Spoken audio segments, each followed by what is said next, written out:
நட்பின் வெற்றி சேனல் சார்பாக இதோ உங்களுக்கான கொஸ்டின் கேன்சர் பற்றி பார்க்க போகிற டாபிக் வந்து உயிரியல். கண்டிப்பாக டிஎன்பிஎஸ்சி கொஸ்டின்ஸ் பொறுத்த வரைக்கும் நோய் இல்லாத கொஸ்டின்ஸ் வந்து இருக்காது. கண்டிப்பாக நோயை பற்றின 1 or 2 கொஸ்டின்ஸ் வந்து கண்டிப்பாக இருக்கும். அதனால் இது வந்து ஒரு இம்பார்ட்டன்ட் டாபிக் தான், கவனமாக பாருங்கள். இப்போ நம்ம பார்க்க போகிறது வந்து புற்றுநோய். புற்றுநோய்னா எல்லாருக்குமே தெரிஞ்ச ஒரு விஷயந்தான். புற்றுநோய் வந்து லத்தீன் மொழியில் வந்து என்னன்னு சொல்கிறாங்க பார்த்தா நண்டு அப்படிங்கிற சொல்லால் வந்து குறிப்பிடப்படுறாங்க. ஆன்காலஜி அப்படின்னா என்னன்னு பார்த்தா அது படிப்பு. நம்ம புற்றுநோயை பற்றி படிக்கிற படிப்பின் பிரிவு தான் ஆன்காலஜி.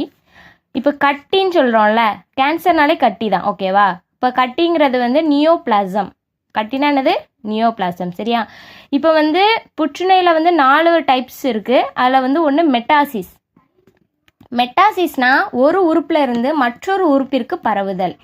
அதாவது இப்போ ஒவ்வொரு உறுப்பாக அஃபெக்ட் ஆகிட்டு வருதுன்னு சொல்லுவாங்க. நீங்கள் புற்றுநோய் இருக்கிறவங்ககிட்ட போய் கேட்டிங்கன்னா என்ன சொல்லுவாங்கன்னா, இப்போ ஒவ்வொரு உறுப்பாக ஸ்ப்ரெட் ஆகிட்டே இருக்குது, கிளியர் பண்ண முடியல அப்படி சொல்கிறாங்க, அப்படி சொல்லுவாங்க, ஓகேவா? அதோட பிரிவு தான் மெட்டாசிஸ், ஒரு உறுப்பிலிருந்து மற்றொரு உறுப்பிற்கு பரவுதல். அடுத்து கார்சினோமா. கார்சினோமா வந்து எபித்திலியஸ் ப்ளஸ் சுரப்பி, இது ரெண்டையும் தான் அஃபெக்ட் பண்ணும்.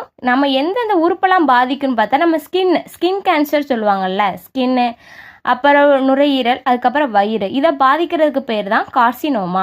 அதுக்கப்புறம் சார்கோமா வந்து தசை திசுக்களை வந்து அஃபெக்ட் பண்ணுது. எந்த உறுப்பு வந்து பாதிக்கும் பார்த்தா எலும்பை வந்து அது வந்து ரொம்ப அஃபெக்ட் பண்ணுது, ஓகேவா? அடுத்து லுயிகேமியா வந்து எதனால் வந்து பரவுதுன்னு பார்த்தா வெள்ளை அணுக்கள் வந்து அதிகரிப்புனால தான் லுயிகேமியா வந்து வருது. இது வந்து முக்கியமாக இப்போ வெள்ளை அணுக்கள் வந்து எங்கே இருக்கும்? பிளட்டில் தான் இருக்கும். அப்போ கண்டிப்பாக அது பிளட் கேன்சராக தான் இருக்கும். அப்போ நம்ம அஃபெக்ட் பண்ணுற உறுப்பும் பிளட்டு தான். பிளட்டில் பரவிடுச்சுன்னா கண்டிப்பாக அது க்யூர் பண்ணுறது வந்து ரொம்ப கஷ்டம். அதனால் அவங்க வந்து டெட் ஆகுது கூட வாய்ப்பு வந்து இருக்குது. அதிகமாகவே இருக்குன்னு சொன்னால் லுயிகேமியாவில் வந்து அதிகமாக இருக்குது. ஏன்னா பிளட்டு தான் நமக்கு முக்கியமான பாயிண்டே.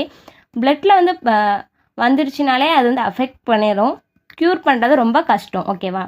அப்புறம் உலக புற்றுநோய் தினம்னு பார்த்தா February 4 தான் உலக புற்றுநோய் தினம். புற்றுநோய் பற்றின ஒரு சில இன்ஃபர்மேஷன்ஸ் வந்து இதுதான். இது வந்து ரொம்ப ரிப்பீட்டட் கொஸ்டின்ஸ் கூட சொல்லலாம். டிஎன்பிசி பொறுத்த வரைக்கும் புற்றுநோயில் வந்து இது வந்து ரொம்ப இம்பார்ட்டன்ட் பார்ட்ஸு. நல்லா படிச்சுக்கோங்க. நட்பின் வெற்றி சேனல் வெற்றி பெற உங்களின் ஆதரவு வந்து எங்களுக்கு கண்டிப்பாக வேணும். நம்ம சேனலை சப்ஸ்கிரைப் பண்ணிடுங்க, பெல் ஐக்கானை கிளிக் பண்ணிங்க, லைக் பண்ணுங்கள் ஃப்ரெண்ட்ஸ்.